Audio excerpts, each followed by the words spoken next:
இன்னைக்கு நாம மூலிகை கிளி எப்படி கொடுக்கறதுன்ற பத்தி பார்க்க போறோம். அதாவது மூலிகை ஒத்தடம் எப்படி கொடுக்கறது அப்படின்றத பத்தி பார்க்க போறோம். காட்டுல இருந்து சில மூலிகைகளை பறிச்சுட்டு வந்திருக்கேன். இப்போ இதனுடைய இலைகளை மட்டும் தனியா கிள்ளி எடுத்துக்கிற போறோம்.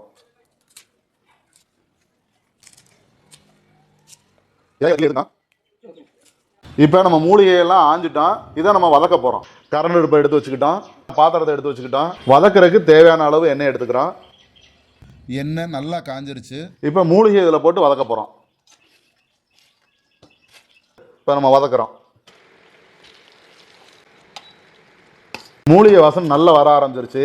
இதுவே இந்த மூலிகை நல்லா வதங்கிருச்சுன்றதுக்கான அர்த்தம். இது போதுமானது. சுத்தமான காட்டன் துணியை இந்த தட்டு மேலே விரிச்சுக்கிடுவோம். வதக்கின இந்த மூலிகையை இந்த காட்டன் துணியில் எடுத்துக்கிடுவோம்.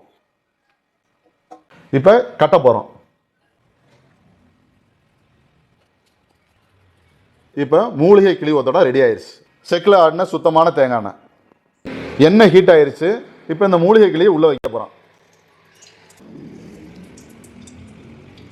இதில் உள்ள சாரெலாம் இறங்க ஆரம்பிக்குது பாருங்க. மூலிகையில் உள்ள சாரெலாம் இந்த எண்ணெயில் இறங்க ஆரம்பிக்குது. மூலிகை கிளி ஒத்தடம் ரெடி ஆயிடுச்சு. ட்ரீட்மெண்ட் கொடுக்க போகிறோம். மூலிகை ஒத்தடம் கொடுக்கறதுக்கு முன்னாடி வர்ம மசாஜ் பண்ணிக்கிறோம். இப்போ நம்ம செய்கிறது எல்லாமே வர்ம தடவல், வர்ம தூண்டல், வர்ம அடங்கல் எல்லாமே இதில் செஞ்சுட்டு நம்ம கடைசியாக மூலிகை ஒத்தடம் கொடுக்கும்போது இவருக்கு என்ன பிரச்சனையாக இருந்தாலும், ஒரு மனிதனுக்கு என்ன பிரச்சனையாக இருந்தாலும் அந்த பிரச்சனை சரியாயிடும்.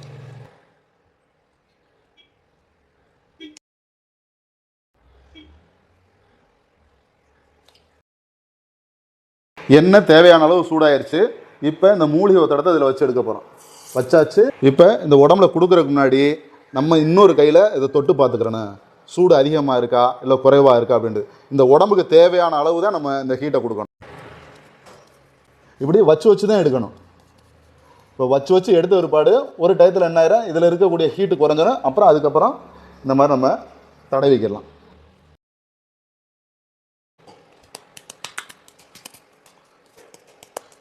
முதுகுப்புறத்துலேயும் மூலிகை எண்ணெயை நம்ம தேய்ச்சிக்கிறோம். கழுத்தில் இருந்து இடுப்பு பகுதி வரையும் வர்ம பாயிண்டுகளை நம்ம தூண்டி வரும். நம்ம செய்கிறது எல்லாமே வர்ம தடவல் தான் பண்ணுறோம். இதுக்கு பேர் அகதாரை புறதாரை தடவல் அப்படின்னு சொல்லுவோம். தேவையான அளவு வர்ம தூண்டல் கொடுத்தாச்சு. இப்போ கிளி கொடுக்க போகிறோம். சூடான எண்ணெயில் இந்த மூலிகை கிளியை வச்சு எடுக்கிறோம். இந்த மாதிரி முதுகு பின்னாடி உள்ள வர்ம புலிகள்லாம் தூண்டி விட்டு இந்த மாதிரி மூலிகை ஒத்தடம் கொடுக்கறனால முதுகில் என்ன பிரச்சனை இருந்தாலும் சரியாயிடும்.